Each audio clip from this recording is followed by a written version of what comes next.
Freedom to information is one of the pillars of the internet.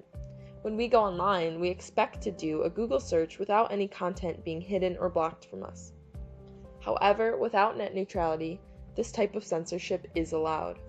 For example, service providers with a vendetta against Webkins could bar users from accessing the site, preventing them from all the joys of online pet ownership. But more seriously, service providers that don't agree with certain sides of important issues could block people from accessing information from that perspective online. We need net neutrality to prevent this from happening in order to preserve freedom of speech in America. Furthermore, internet service providers would not need to disclose that they are favoring some content over others through blocking sites. This hidden favoritism could drastically change which sites and information we are exposed to.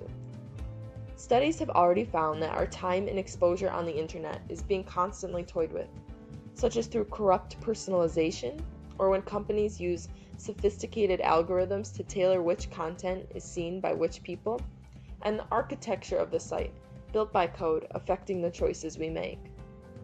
With this knowledge in mind, it is imperative that we do not give up even more of our freedom of choice during our time on the internet by allowing net neutrality to vanish.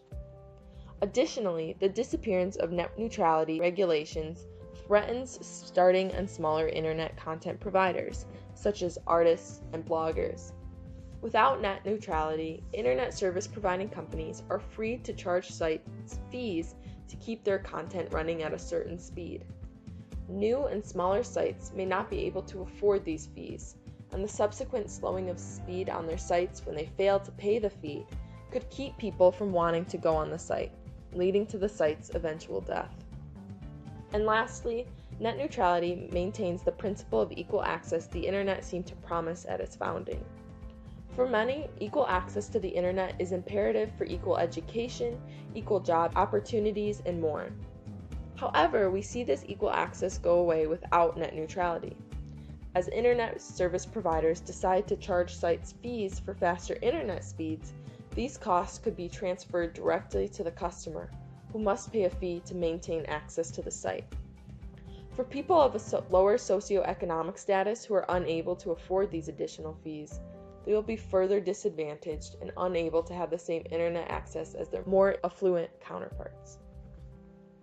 These side effects of the repeal of net neutrality should scare you. But, as with all issues, there is another side.